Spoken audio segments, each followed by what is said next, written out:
SIR এর সমস্ত নথি যাচাইয়ের কাজ শেষ হয়েছে। বিবেচনাধীন ৬০,৬৬,৬৭৪ জনের মধ্যে ৩২,৬৮,১১৯ জনের নাম তালিকাভুক্ত হয়েছে। এই পর্বে বাদ গেছে ২৭,১৬,৩৯৩ জনের নাম। এর আগে খসড়া এবং এসআইআর এর পর ৬৩ লক্ষেরও বেশি নাম বাদ পড়েছিল।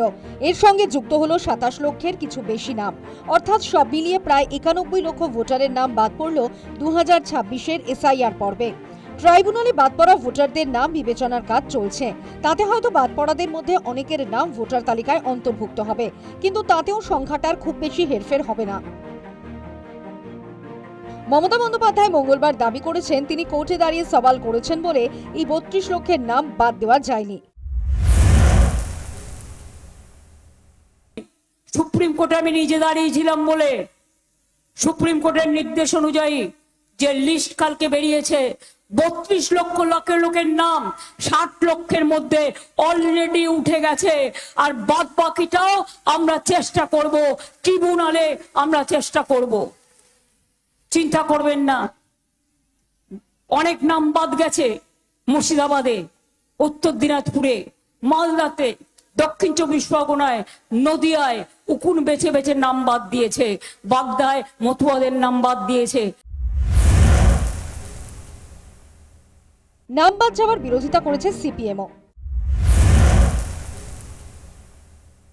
টুগেরে মানুষের কাছে ক্ষমা চাওয়া উচিত।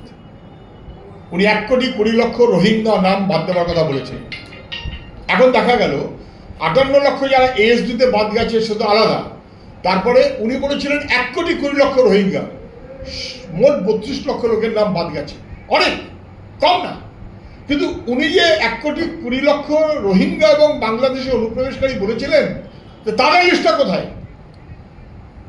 তাদের লিস্টটা কোথায়? উনি বেঠিক কথা বলে, বেফালতু কথা বলে কার্যত নির্বাচন কমিশন এবং রাজ্যের প্রশাসনকে প্ররোচনা দিয়েছেন মানুষের নাম বাদ দেওয়ার জন্য, এবং তাতে মানুষ বিপন্ন হয়েছে। অপরাধ স্বীকার করে হাঁটু গেড়ে মানুষের কাছে ক্ষমা চাওয়া উচিত শুভেন্দু অধিকারীদের।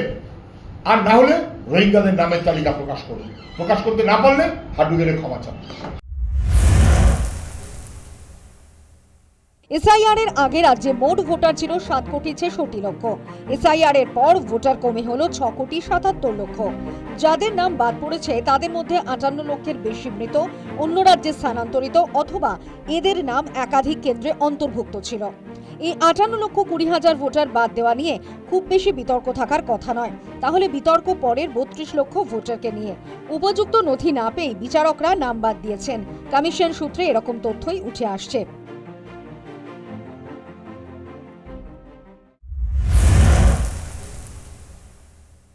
এখনো ২০ লক্ষ শুনানি কমপ্লিট হয়নি।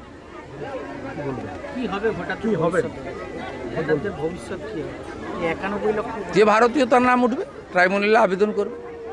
সুপ্রিম কোর্ট তো বলে দিয়েছে, এবার না দিতে পারলে পরের বার দেবে।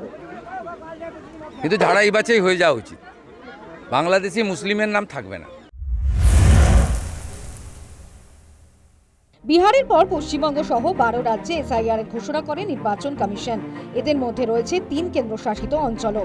নাম তো শুধু পশ্চিমবঙ্গেই বাদ যায়নি, তামিলনাড়ুতেও ৯৭,৬০,০০০ ভোটারের নাম বাদ পড়েছে। উত্তরপ্রদেশে শুধু খসড়া তালিকাতেই ২,৮৯,০০,০০০ ভোটারের নাম বাদ পড়েছে। অর্থাৎ শুধু তৃণমূল সমর্থক বলেই নাম বাদ দেওয়া হচ্ছে, এরকম অভিযোগ ধোপে টিকবে না। তাহলে কেন তৃণমূল কংগ্রেস এসআইআর এর বিরোধিতায় এভাবে রাস্তায় নেমে পড়েছে? ৯১ লক্ষ ভুয়ো ভোটারের ভোট কি তাহলে তৃণমূলের পক্ষেই পড়তো? শাসক দলের কর্মী কি মৃত, স্থানান্তরিত অথবা নথিহীন ভোটারদের ভোট দিয়ে এসেছে? সেটাই জয় এবং পরাজয়ের মধ্যে নির্ণায়ক হয়ে উঠেছে। এই কারণেই কি এসআইআর নিয়ে এইভাবে বিরোধিতা করছে রাজ্যের শাসক দল? News time.